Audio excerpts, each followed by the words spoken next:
Hello everybody, welcome back to Keerthika's kitchen. ఈరోజు వీడియోలో tiffin shop స్టైల్లో ఉండే మైసూర్ బోండా, అదేనండి Mysore bajji. The most common issue Mysore bonda చేసేటప్పుడు ఏంటంటే లోపల పిండి ముద్దలాగా ఉంటుందని. అస్సలు అలా లేకుండా పర్ఫెక్ట్ మైసూర్ బజ్జీ చేస్తారు. ఇక నుంచి మీరు ఎప్పుడు చేసినా ఈ టిప్స్ ఫాలో అయిపోయి చేసేయండి. ముందుగా ఒక మిక్సింగ్ బౌల్ తీసుకొని ఇందులో 1 కప్పు దాకా పెరుగు వేసుకోవాలి. పుల్లటి పెరుగు అయితే ఇంకా మంచిది. ఇందులో 1 టేబుల్ స్పూన్ బేకింగ్ సోడా ఈ రెసిపీలో కొంచెం ఎక్కువగానే పడుతుంది. అదే బేకింగ్ సోడా, వంట సోడా, బేకింగ్ పౌడర్ అంటారు కదా, ఇది బేకింగ్ సోడా వేసిన తర్వాత 4 నుంచి 5 నిమిషాల పాటు బాగా గిలకొట్టాలి. చూడండి, బేకింగ్ సోడా ఇంకా పెరుగు రియాక్ట్ అయ్యి మనకు ఇలా బబుల్స్ ఫామ్ అవుతాయి.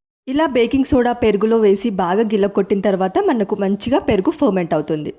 ఇప్పుడు ఇందులోనే ఏ కప్పుతో అయితే మనం పెరుగు తీసుకున్నామో అదే కప్పుతో 1 కప్పు మైదా పిండి, మీరు ఈ ప్లేస్లో గోధుమ పిండితో అయినా ఈ ప్రాసెస్లో ట్రై చేయొచ్చు. ఇంకా ఇందులోనే 1 టేబుల్ స్పూన్ ఆయిల్ వేసుకోవాలి. ఇలా ఆయిల్ వేసుకున్న తర్వాత ఇప్పుడు ఈ పెరుగు, మైదా పిండి పూర్తిగా కలిసేలా వాటర్ వేయకుండా ఫస్ట్ ఒకసారి బాగా మిక్స్ చేసుకోవాలి.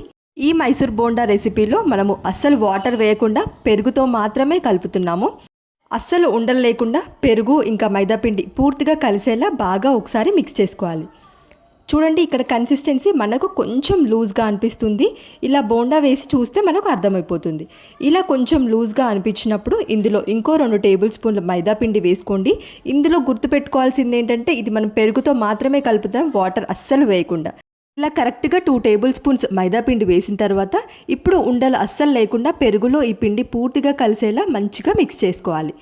ఇలా చక్కగా మిక్స్ చేసుకున్న తర్వాత నేను ఇక్కడ చూపిస్తున్నట్టుగా 4 నుంచి 5 నిమిషాల పాటు పిండిని బాగా బీట్ చేసుకోవాలి. ఇలా 4 to 5 మినిట్స్ బాగా బీట్ చేయడం వల్ల మనకు పిండిలో గాలి ఏర్పడి బోండాలు స్పంజీగా వస్తాయి. మైసూర్ బజ్జీ చేసేటప్పుడు ద మోస్ట్ ఇంపార్టెంట్ స్టెప్ పిండి కలపడమే. ఇలా బీట్ చేయడం చాలా చాలా ఇంపార్టెంట్. ఇంకా ఇలా బీట్ చేసుకున్న పిండిని ఒకసారి చూపిస్తున్నాను చూడండి, మనకు బోండా పర్ఫెక్ట్గా రౌండ్ షేప్లో వస్తుంది ఇలా చేసుకోవడం వల్ల. ఇంకా పిండిని ఓవర్ నైట్ నాననివ్వాలి, లేదా 4 నుంచి 5 గంటల పాటైనా నాననివ్వాలి. ఇదే second important step. Next day చూడండి ఎయిర్ ఏర్పడి ఎలా బాగా పొంగిందో పిండి.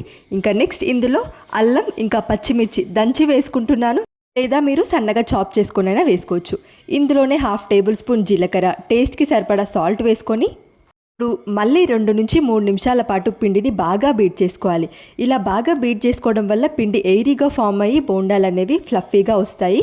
ఎంత బాగా బీట్ చేస్తే బోండాలు అంత పర్ఫెక్ట్గా వస్తాయి. ఇలా బీట్ చేసుకున్న తర్వాత చేతులు బాగా తడి చేసుకొని పిడికెడు పిండి తీసుకొని వేడి నూనెలో పిండితే బోండా ఆయిల్లో పడుతుంది.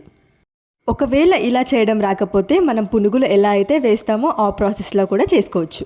నూనె బాగా వేడైన తర్వాత అప్పుడు మీడియం ఫ్లేమ్లోకి అడ్జస్ట్ చేసుకున్న తర్వాత మాత్రమే బోండాలు వేయాలి.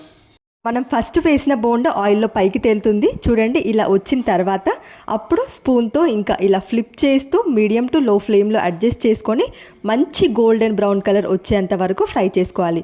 ఇలా బోండాలు అన్నిటినీ ఫ్లిప్ చేసుకొని మీడియం ఫ్లేమ్లో ఫ్రై చేసుకుంటే మనకు లోపల పిండి ముద్దలా అస్సలు ఉండదు.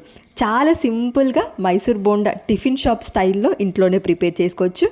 చూడండి, ఇలా మంచి గోల్డెన్ బ్రౌన్ కలర్ వచ్చేంత వరకు కూడా ఫ్రై చేసుకోవాలి. ఇదంతా మీడియం ఫ్లేమ్లో పెట్టుకొని ఫ్రై చేసుకోవాలి.